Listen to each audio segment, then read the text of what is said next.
എത്ര തന്നെ ചലഞ്ചിങ് ആയിരുന്നെങ്കിലും ഈ സിനിമ എത്ര തന്നെ ഒബ്സ്റ്റക്കിൾസ് ഒക്കെ ഫേസ് ചെയ്യേണ്ടി വന്നിട്ടുണ്ടെങ്കിലും ഇതൊരു ട്രൂലി ഒരു നോ കോംപ്രമൈസ് സിനിമയാണെന്നുള്ള കാര്യത്തിൽ വലിയ അഭിമാനമുണ്ട്. ഞാൻ തന്നെ മൊത്തത്തിൽ അന്യനായിരുന്നുകൊണ്ട് ഇത് ലിസ്റ്റ് ചോദിക്കാൻ പറഞ്ഞ ചോദ്യമാണോ? ഗോകുലും ഞാൻ അനുഭവിച്ച എല്ലാ പെയിനും യാതനകളും ഒക്കെ എന്നോടൊപ്പം അനുഭവിച്ച ഒരു ആക്ടറാണ് ഗോകുൽ. അവൻ്റെ ഫസ്റ്റ് ഫിലിമാണ്, ആദ്യത്തെ സിനിമയാണ്. നിങ്ങൾക്ക് പ്രിന്റിലൂടെ കിട്ടിയ ഒരു ഇമോഷണൽ ജേർണി ഉണ്ടല്ലോ, ഒരു വൈകാരികമായ ഒരു ആർക്കുണ്ടല്ലോ, അതിൻ്റെ ഒരു വിഷ്വൽ മാനിഫെസ്റ്റേഷൻ സ്ക്രീനിലൂടെ തരാൻ ശ്രമിക്കുക എന്നുള്ളതാണ് ചെയ്യാൻ പറ്റുക. അവർക്ക് ആക്ച്വലി താടി ഭയങ്കര ഇഷ്ടമായിരുന്നു. ഞാൻ ഈ വലിയ താടി വളർത്തിയിരിക്കുന്ന സമയത്ത് ഇപ്പം ഇടയ്ക്കിടയ്ക്ക് ചോദിക്കും നീ വളർത്തുന്നില്ലേ താടി എന്ന്. ആ ആടുജീവിതം ഷൂട്ട് തുടങ്ങുമ്പോൾ അവർക്ക് 4 വയസ്സേ ഉള്ളൂ, തീരെ കുഞ്ഞല്ലേ. എനിക്ക് തോന്നുന്നു സമീപകാല മലയാള സിനിമയിലെ ഏറ്റവും സക്സസ്ഫുൾ കൊളാബറേഷൻസിൽ ഒന്നാണ് മാജിക് ഫ്രെയിംസ് പൃഥ്വിരാജ് പ്രൊഡക്ഷൻസ് എന്ന് പറയുന്നത് എന്നാണ് ലിസൺ സ്റ്റീഫൻ്റെ അക്കൗണ്ട് ബാലൻസ് എന്നോട് സൂചിപ്പിക്കുന്നത്. അപ്പോൾ തീർച്ചയായിട്ടും ഇനിയും സിനിമകൾ ചെയ്യും എന്നാണ് കരുതുന്നത്. Hello everyone, welcome to magic frames. അപ്പോൾ ഇന്ന് മാജിക് ഫ്രെയിംസിൽ എൻ്റെ കൂടെ ജോയിൻ ചെയ്യുന്നത് ആടുജീവിതം എന്ന സിനിമ റിലീസാവാൻ പോവാണ്. നമ്മളൊക്കെ ഒരുപാട് കാത്തിരിക്കുന്ന ഒരു സിനിമ. ഒരു സിനിമയ്ക്ക് വേണ്ടി, ഒരു കഥാപാത്രത്തിന് വേണ്ടി എന്ത് റിസ്ക്കും എടുക്കാൻ വേണ്ടി അത്രയും ധൈര്യത്തോടെ നിൽക്കുന്ന നമ്മുടെ സ്വന്തം രാജുവേട്ടൻ പൃഥ്വിരാജാണ് എൻ്റെ കൂടെ ജോയിൻ ചെയ്യുന്നത്. രാജുവേട്ടാ, welcome to magic Frames. Thank you so much. എന്തൊക്കെയാണ് ഇപ്പോൾ എന്തായാലും സിനിമ റിലീസ് ആവാൻ പോവാണ്, അതിൻ്റെ ഒരു സന്തോഷത്തിലായിരിക്കുമല്ലോ. ഒരു സിനിമ ഇറങ്ങുമ്പോഴേക്കും അതിൻ്റെ പുറകിൽ ഒരുപാട് ഹാർഡ് വർക്ക് ഉണ്ടാവും. അപ്പോൾ ഇങ്ങനെ ഒരു സിനിമയിൽ ഒത്തിരി ഹാർഡ് വർക്ക് അനുഭവിച്ചിട്ടുണ്ടെന്ന് അറിയാം. അപ്പോൾ അതിൻ്റെ ഏറ്റവും വലിയൊരു സന്തോഷം എന്താണ് ഇപ്പോൾ റിലീസിലേക്ക് എത്തുമ്പോൾ? റിലീസ് ആവുന്നുള്ളത് തന്നെയാണ്. ഇത് ഒരുപാട് വർഷങ്ങളുടെ ഒരു യാത്രയാണല്ലോ. ഇപ്പോൾ 2008-2009 കാലഘട്ടത്തിലാണ് ഈ സിനിമ ചെയ്യാൻ തീരുമാനിക്കുന്നത്. അന്ന് മുതൽ 2024 വരെ ഏറ്റവും വലിയ ആഗ്രഹം എന്ന് പറയുന്ന ഈ സിനിമ ഒരിക്കൽ പൂർത്തീകരിച്ച് റിലീസാവുക. പൂർത്തീകരിക്കുക എന്ന് വെച്ചാൽ നമ്മൾ സ്വപ്നം കണ്ടതുപോലെ ചെയ്യാൻ സാധിക്കുക, അതുപോലെ എടുത്ത് അതുപോലെ പൂർത്തീകരിക്കാൻ സാധിക്കുക. അതിന് സാധിച്ചുവെന്നും ഇനിയിപ്പോൾ അത് വലിയ രീതിയിൽ ഒരു വലിയ റിലീസായി തിയേറ്ററുകളിൽ എത്തുന്നു എന്നും പറയുന്നത് തന്നെയാണ് ഏറ്റവും വലിയ സന്തോഷം. ഇപ്പൊ കേരളത്തിലെ ചൂടൊന്നും സഹിക്കാൻ പറ്റാത്ത അവസ്ഥയിലാണ്. അപ്പൊ എനിക്ക് തോന്നുന്നു ആടുജീവിതത്തിന്റെ ക്രൂ ആയിരിക്കും, അവർക്കൊന്നും ഈ ചൂട് ഒന്നും ആയിരിക്കില്ല. ഒന്നുമല്ല അല്ലെ? എങ്ങനെയായിരുന്നു ആ ഒരു ടൈം പീരീഡ് ഒക്കെ കടന്നു പോയത് ശരിക്കും? അല്ല, ഞങ്ങൾ വളരെ ഡിഫിക്കൽട്ട് ടെറൈൻസിലാണ് ഷൂട്ട് ചെയ്തത്. അപ്പൊ അതിൽ മരുഭൂമിയുടെ ഏറ്റവും ഭയങ്കരമായ ചൂടും അതിനേക്കാൾ കഠിനമായ തണുപ്പും ഇതൊക്കെ സിനിമയുടെ ഷൂട്ടിങ്ങിന്റെ ഭാഗമായിട്ട് അനുഭവിച്ചതാണ് ഞങ്ങൾ. പക്ഷെ അതൊക്കെ നമ്മൾ അനുഭവിക്കുന്നു എന്ന് പറയുമ്പോൾ ഇതെല്ലാം ഇൻസ്പയർ ചെയ്യപ്പെട്ടിരിക്കുന്നത് ഇതൊക്കെ ശരിക്കും ജീവിച്ച ഒരാളുടെ അനുഭവത്തിൽ നിന്നല്ലേ. അപ്പോൾ അതുകൊണ്ട് ഇറ്റ്സ് ഓൾ ഫൈൻ.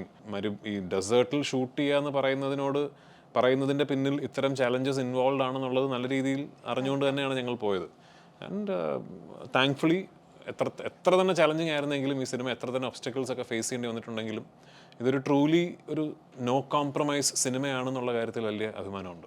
ഓക്കെ, ഇപ്പോൾ ചൂടിൻ്റെ കാര്യം പറഞ്ഞുകൊണ്ട് ഞാൻ ചോദിക്കാം, പിക്കറ്റ് 43 പോലത്തെ ഒരു മൂവിയിൽ ഒരു സോൾജർ, ഒരു രാജ്യസ്നേഹത്തിന് വേണ്ടി സ്ട്രഗിൾ ചെയ്യുന്ന ഒരു സോൾജറിന്റെ കഥയാണ് അതിനകത്ത് കാണിക്കുന്നത്. അപ്പോൾ അതിൽ ക്ലൈമറ്റ് ഭയങ്കര തണുപ്പായിരുന്നു, ഇതിൽ വരുമ്പോൾ ഭയങ്കര ചൂട്. അപ്പോൾ ആ ഒരു സിനിമയിൽ എങ്ങനെയായിരുന്നു ശരിക്കും? അതും ടഫാണ്. ഞങ്ങൾ ഷൂട്ട് ചെയ്ത സമയത്ത് ഷോപ്പിയനിലാണ് ഷൂട്ട് ചെയ്തത്. ആക്ച്വലി അത് ചില ദിവസങ്ങളിൽ -22 ഒക്കെ വന്ന ഒരു ദിവസമുണ്ട്. ആക്ച്വലി ഒരു പെട്ടെന്ന് ടെമ്പറേച്ചർ, അത് ഈ വിൻച്ചിൽ എന്നൊക്കെ പറയും. അപ്പോൾ അത് വളരെ കോൾഡായ ദിവസങ്ങളുണ്ട്. ഞങ്ങൾ അതിൻ്റെ വിന്റർ ഷെഡ്യൂൾ ഷൂട്ട് ചെയ്യുമ്പോൾ ആ ഷൂട്ട് ചെയ്ത സ്ഥലത്ത് 6 to 8 feet ഓഫ് സ്നോ വരെ ഉണ്ടായിരുന്നു. അപ്പോൾ അത് വേറൊരു ചാലഞ്ച്, ഇത് മറ്റൊരു ചാലഞ്ച്. ഓക്കെ, ഇപ്പോൾ 2008 തൊട്ട് 2024 വരെ ഒരു സിനിമ മാത്രം സ്വപ്നം കണ്ട് നടക്കുന്ന ഒരു ഡയറക്ടറായിരുന്നു നമ്മുടെ ബ്ലെസ്സി സാർ. അപ്പോൾ സാറിൻ്റെ കൂടെ ഈ ഒരു സിനിമ ചെയ്തപ്പോൾ ഏറ്റവും കൂടുതൽ ഒബ്സർവ് ചെയ്തൊരു കാര്യം എന്തായിരിക്കും രാജുവേട്ടൻ? അദ്ദേഹത്തിൻ്റെ അളവില്ലാത്ത പേഷ്യൻസ് ആണ്. അത് അത്തരമൊരു ആൾക്ക് മാത്രമേ ഇങ്ങനൊരു പ്രക്രിയ അതിൻ്റെ പൂർണ്ണതയിൽ എത്തിക്കാൻ സാധിക്കൂ. ഓഫ്കോഴ്സ് വേൾഡ് ക്ലാസ് ഫിൽം മേക്കറാണ്, ഗംഭീര ടെക്നീഷ്യനാണ്, ഭയങ്കര ഇവൊക്കേറ്റീവ് സ്റ്റോറി ടെല്ലറാണ്. ഇതൊക്കെ ഉണ്ടെങ്കിലും ഈ സിനിമ ചെയ്ത് പൂർത്തീകരിക്കാൻ എനിക്ക് തോന്നുന്നു ബ്ലെസ് ചേട്ടന് ഏറ്റവും ഉപകാരപ്രദമായത് ഞാൻ നേരത്തെ പറഞ്ഞ ബ്ലെസ് ചേട്ടൻ്റെ വെർച്യു ഓഫ് പേഷ്യൻസ് ആണ്. ആ പേഷ്യൻസിനോടും അദ്ദേഹത്തിൻ്റെ കൺവിക്ഷൻ്റെ ശക്തിയോടും അദ്ദേഹത്തിൻ്റെ ഫോക്കസിനോടും ഭയങ്കരമായ ആരാധന എനിക്കുണ്ട്. ഇപ്പോ അമല ചേച്ചി ഇടയ്ക്ക് പറയുന്നുണ്ടായിരുന്നു ഇടയ്ക്ക് അമ്പിയാവും അന്യനാവും. അപ്പൊ ശരിക്കും ഏറ്റവും കൂടുതൽ ഏതായിരുന്നു ആള് സെറ്റില്? ഞാൻ തന്നെ മൊത്തത്തിൽ അന്യനായിരുന്നുകൊണ്ട് ചേട്ടൻ പാവ. ഐ മീൻ ഓഫ് കോഴ്സ് ദേഷ്യമൊക്കെ വരും, ചീത്തവിളിയും ബഹളമൊക്കെ ഉണ്ട്. പക്ഷെ ബ്ലസ് ചേട്ടൻ ചീത്തവിളി നേട്ടാ ചീത്തവിളിക്കുകയാണെന്ന് പോലും നമുക്ക് തോന്നില്ല. അത് അങ്ങനത്തെ പറച്ചില്ല. ഈ പ്രൊമോഷന്റെ സമയത്ത് ഒരു റീല് കണ്ടിരുന്നു രാജുവേട്ടൻ, ഇങ്ങനെ ഗോകുൽ എവിടെ എന്ന് ചോദിച്ചിട്ട് ഇങ്ങനെ നടക്കുന്ന ഒരു റീല്, നമ്മുടെ ഹക്കീം എന്ന് പറഞ്ഞ ക്യാരക്ടർ ചെയ്ത ഗോകുലിനെ. അപ്പൊ താഴെ കുറെ കമന്റ്സ് ഒക്കെ വന്നിട്ടുണ്ടായിരുന്നു, ഗോകുല് ഒട്ടകത്തിനെ കെട്ടാൻ പോയേക്കാണെന്നൊക്കെ പറഞ്ഞ് കുറെ കമന്റ്സ് ഒക്കെ വന്നിട്ടുണ്ടായി. ഹക്കീമിന്റെ ഒരു ക്യാരക്ടർ രാജുവേട്ടൻ ഒബ്സർവ് ചെയ്തിട്ടുള്ളത്, ആളുടെ ഒരു പൊട്ടൻഷ്യൽ എങ്ങനെയാണ് ഈ ഒരു സിനിമയിൽ? വളരെ പിവറ്റൽ ക്യാരക്ടർ ആണല്ലോ. രാജുവേട്ടനെ പോലെ തന്നെ ഒരു മേക്ക് ഓവർ പുസ്തകം വായിച്ചവർക്ക് അറിയാം ഹക്കീം ഒരു ഭയങ്കര ഇമ്പോർട്ടന്റ് ക്യാരക്ടറാണ്. അപ്പൊ അത് ആക്ച്വലി അത് ഈ ഫോക്കസ് കംപ്ലീറ്റ് എൻ്റെ ഫിസിക്കൽ ട്രാൻസ്ഫോർമേഷനിലൊക്കെ ആണെന്ന് എനിക്കറിയാം. പക്ഷെ എന്നോടൊപ്പം അതേപോലൊരു ഫിസിക്കൽ ട്രാൻസ്ഫോർമേഷൻ നടത്തിയ മറ്റൊരു ആക്ടറാണ് ഗോകുൽ. ഗോകുലും ഞാൻ അനുഭവിച്ച എല്ലാ പെയിനും യാതനകളും ഒക്കെ എന്നോടൊപ്പം അനുഭവിച്ച ഒരു ആക്ടറാണ് ഗോകുൽ. അവൻ്റെ ഫസ്റ്റ് ഫിലിമാണ്, ആദ്യത്തെ സിനിമയാണ്. ഓഫ്കോഴ്സ് പിന്നെ നേരെ മറിച്ച് ചിന്തിക്കുമ്പോൾ അന്ന് അവൻ സ്റ്റേജിൽ പറഞ്ഞതുപോലെ ഒരു ആദ്യ സിനിമയായിട്ട് ഇങ്ങനെ ഒരു എക്സ്പീരിയൻസ് കിട്ടുക എന്ന് പറഞ്ഞാലോ ഇറ്റ്സ് പ്രൈസ്ലെസ്. പക്ഷെ എന്നിരുന്നാൽ പോലും he deserves every accolade that will come his way. അവൻ ഈ സിനിമയ്ക്ക് എടുത്ത എഫേർട്ടും അവൻ ഇതിനോട് കാണിച്ച കമ്മിറ്റ്മെൻറ്റിനും ഒക്കെയുള്ള വലിയ പാരിതോഷികങ്ങൾ, ഗുണങ്ങൾ അവന് കിട്ടട്ടെ എന്ന് ആത്മാർത്ഥമായിട്ട് ആഗ്രഹിക്കുന്ന ആളാണ് ഞാൻ. രാജോട്ടി, ഇപ്പോൾ ഈ ആടുജീവിതം എന്ന് പറഞ്ഞ ബുക്ക് ഏറ്റവും കൂടുതൽ സെയിലായ ഒരു ബുക്കാണ്. അത് വായിച്ച ആളുകൾക്ക് അവരുടെ വിഷനായിരിക്കും നജീബും സൈനും എല്ലാവരും വരാൻ പോണത്. പക്ഷേ ഈ ഒരു സിനിമയിൽ ബ്ലസി സാറിൻ്റെ ഒരു പോയിന്റ് ഓഫ് വ്യൂവിലായിരിക്കും നമ്മൾ നജീബിനെയും സൈനുവിനെയൊക്കെ പോർട്രേ ചെയ്തിട്ടുണ്ടാവുക. അതൊരു സിനിമ തിയേറ്ററിലേക്ക് എത്തുമ്പോൾ വായിച്ച ആളുകൾ ഇത് കാണുമ്പോൾ ഒരു ചലഞ്ച് എന്തായാലും ഉണ്ടാവും. അതിനെങ്ങനെ അഡ്രസ്സ് ചെയ്യുന്നത്? അല്ല, ഈ പുസ്തകം അതുപോലെ സിനിമയാക്കാൻ കഴിയില്ല എന്നുള്ളത് വളരെ നേരത്തെ തിരിച്ചറിഞ്ഞ കാര്യമാണ്. പുസ്തകം ഒരു ഭയങ്കര ഡീറ്റെയിലിംഗ് ഉള്ള 43 അധ്യായങ്ങളുള്ള ഒരു എപ്പിക് വർക്ക് ഓഫ് ലിറ്ററേച്ചറാണ്. അതിനെ അതുപോലെ സിനിമയാക്കണമെങ്കിൽ ഒരു 12 മണിക്കൂർ ദൈർഘ്യമുള്ള സിനിമ എടുക്കേണ്ടി വരും. അതുപോലെ തന്നെ നമുക്ക് ഒരിക്കലും ഒരു വായനക്കാരൻ്റെ ഇമാജിനേഷനെ നമുക്ക് ചലഞ്ച് ചെയ്യാനും പറ്റില്ല. ഞാൻ എപ്പോഴും പറയുന്നത് പോലെ ഒരു സിനിമ കാണിച്ചിട്ട് നിങ്ങൾ സങ്കല്പിച്ച മസറ അല്ല ശരി, ഇതാണ് ശരി എന്നുള്ള ഒരു സ്റ്റാൻഡും ഒരു ഫിൽം മേക്കറിന് എടുക്കാൻ പറ്റില്ല. What we can attempt to do is, വായിക്കുമ്പോൾ നിങ്ങൾക്ക് പ്രിന്റിലൂടെ കിട്ടിയ ഒരു ഇമോഷണൽ ജേർണി ഉണ്ടല്ലോ, ഒരു വൈകാരികമായ ഒരു ആർക്കുണ്ടല്ലോ, അതിൻ്റെ ഒരു വിഷ്വൽ മാനിഫെസ്റ്റേഷൻ സ്ക്രീനിലൂടെ തരാൻ ശ്രമിക്കുക എന്നുള്ളതാണ് ചെയ്യാൻ പറ്റുക. അതിന് ബ്ലെസ് ചേട്ടന് പൂർണ്ണമായിട്ടും കഴിഞ്ഞിട്ടുണ്ടെന്നാണ് ഞാൻ കരുതുന്നത്. എൻ്റെ കരുതൽ ശരിയാകട്ടെ എന്ന് ഞാൻ പ്രാർത്ഥിക്കുന്നു. One of the top distributors ആണ് ഈ ഒരു സിനിമ പല ലാംഗ്വേജസിലും എടുത്തിട്ടുള്ളത്. അപ്പോൾ കണ്ടന്റ് ആണ് മേജർ കീ റോൾ പ്ലേ ചെയ്യുന്നതെങ്കിലും സ്റ്റാർഡം അല്ലെങ്കിൽ വ്യക്തിബന്ധങ്ങളിൽ വരുമ്പോൾ ഒരു ബിസിനസ്സിലേക്ക് വരുമ്പോൾ ഇതിലെ രണ്ടിലും ഏതായിരിക്കും കുറച്ചുകൂടെ മുന്നിൽ നിൽക്കുക? അല്ല, മോർ ദൻ എനിത്തിങ് ഈ സിനിമയെ സംബന്ധിച്ചിടത്തോളം ഈ ഡിസ്ട്രിബ്യൂട്ടേഴ്സിന് എല്ലാവർക്കും തന്നെ അഫ്കോഴ്സ് അവരെല്ലാവരും ഇങ്ങനൊരു സിനിമയെക്കുറിച്ച് കേട്ടിട്ടുണ്ടായിരുന്നു. ഇത്ര വർഷങ്ങളായിട്ട് മലയാളത്തിൽ നിന്നുണ്ടായിക്കൊണ്ടിരിക്കുന്ന ഒരു വലിയൊരു സിനിമയെക്കുറിച്ച് എല്ലാവർക്കും ഒരു ചെറിയൊരു ധാരണയെങ്കിലും ഉണ്ടായിരുന്നു. പിന്നെ ഓഫ്കോഴ്സ് എനിക്ക് അവരെ എല്ലാവരെയും വളരെ അടുത്ത് പരിചയമുണ്ട്. നമ്മളെല്ലാവരും എനിക്ക് ഇവരോടൊപ്പം ഞാൻ വർക്ക് ചെയ്തിട്ടുണ്ട്. റെഡ് ജയന്റ് മാത്രമാണ് ആക്ച്വലി ഒരു പുതിയ എൻ്റെ ഒരു കൊളാബറേറ്റർ ആയിട്ട് ഇതിലുള്ളത്. അത് full thanks to Udhayanidhi Stalin. ഞാൻ അദ്ദേഹത്തിനോട് ഞാൻ അദ്ദേഹത്തെ കണ്ടിട്ട് പോലുമില്ല, പക്ഷേ ഒരു ഫോൺ കോളാണ് ഞാൻ ഇത്തരം ഒരു സിനിമയാണ്, ഇത്രയും വലിയൊരു എഫേർട്ട് ഉണ്ട് ഇതിൻ്റെ പിന്നിൽ എന്ന് പറഞ്ഞൊരു ഒരു ഫോൺ കോളിൻ്റെ ബലത്തിലാണ്. അപ്പോൾ അത് തീർച്ചയായിട്ടും വലിയ സന്തോഷമുള്ള കാര്യം. ഈ സിനിമ അത് ഡിസേർവ് ചെയ്യുന്നു എന്ന് ഞാൻ വിശ്വസിക്കുന്നു.